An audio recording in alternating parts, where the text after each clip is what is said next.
নমস্কার বন্ধুরা, welcome back to my channel ভুরিভোজ। আগামীকাল শুভ রথযাত্রা উপলক্ষে ভুরিভোজে আজকের রেসিপি প্রভু জগন্নাথ দেবের প্রিয় ভোগ মিষ্টি খাজা। চলো তাহলে রেসিপিটা শুরু করা যাক। প্রথমে একটা বাটিতে ময়দা নিয়ে নিলাম। এরপর খুব সামান্য সন্দক লবণ এর মধ্যে নিয়ে নিলাম। তারপর ময়নের জন্য নিয়ে নেব দেশি ঘি 3 চামচ।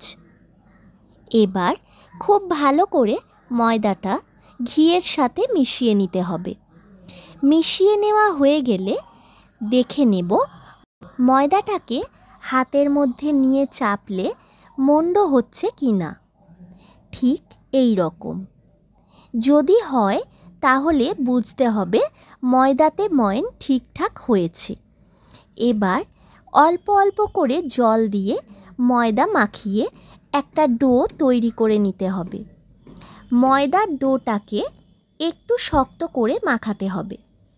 মাখিয়ে নেওয়া হয়ে গেলে উপর থেকে একটা চাপা দিয়ে 10 মিনিটের জন্য এটাকে রেস্ট হতে দিলাম।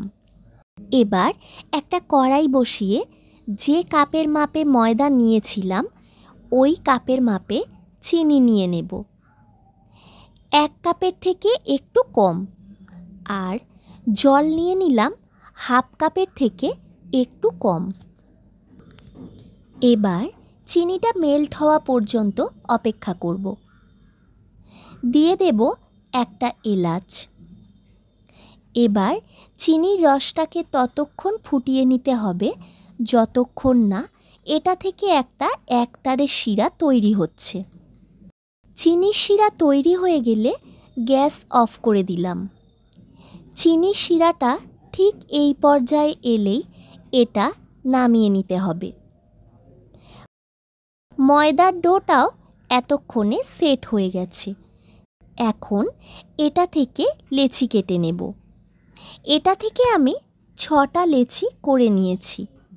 এইগুলোকে এবার রুটির মতো করে বেলে নেব।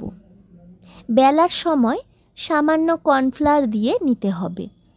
এরপর এটাকে যতটা পাতলা করে বেলা সম্ভব হয় ততটাই পাতলা করে বেলে নিতে হবে। তবে আবারও বলছি, ময়দার ডোটা একটু শক্ত করে মাখাতে হবে, তবেই এটা সম্ভব হবে। এইভাবেই আমার সবকটা রুটি বেলে নেওয়া হয়ে গেছে। এবার একটা করে রুটির ওপর ঘি লাগিয়ে নিতে হবে ভালোভাবে। তারপর উপর থেকে চালের গুঁড়ো ছড়িয়ে নিতে হবে। উপর থেকে আবারও একটা রুটি রেখে তার ওপর ঘি লাগিয়ে আবারও চালের গুঁড়ো ছড়িয়ে নিতে হবে। এইভাবে প্রত্যেকটা রুটিকে এই একই রকমভাবে রেখে ঘি এবং চালের গুঁড়ো লাগিয়ে নিতে হবে। তারপর সবকটাকে একসাথে নিয়ে রোল করে নিতে হবে। আর একটু চেপে চেপে রোল করে নিতে হবে। তারপর রোলটাকে সমান করে এইভাবে সমান সাইজে কেটে নিতে হবে। কাটা টুকরোগুলোকে এইভাবে হাতের তালুর সাহায্যে একটু চেপে নিতে হবে। এরপর সবকটা বেলে নেব। কড়াইতে তেল গরম হলে একটা করে খাজা তেলের মধ্যে দিয়ে ডিপ ফ্রাই করে নেব। সব একসাথে না দিয়ে অল্প অল্প ব্যাচে খাজাগুলো ভেজে নিতে হবে। খাজাগুলোতে সোনালি রং ধরতে শুরু হলে খাজাগুলো তেল থেকে তুলে নিতে হবে।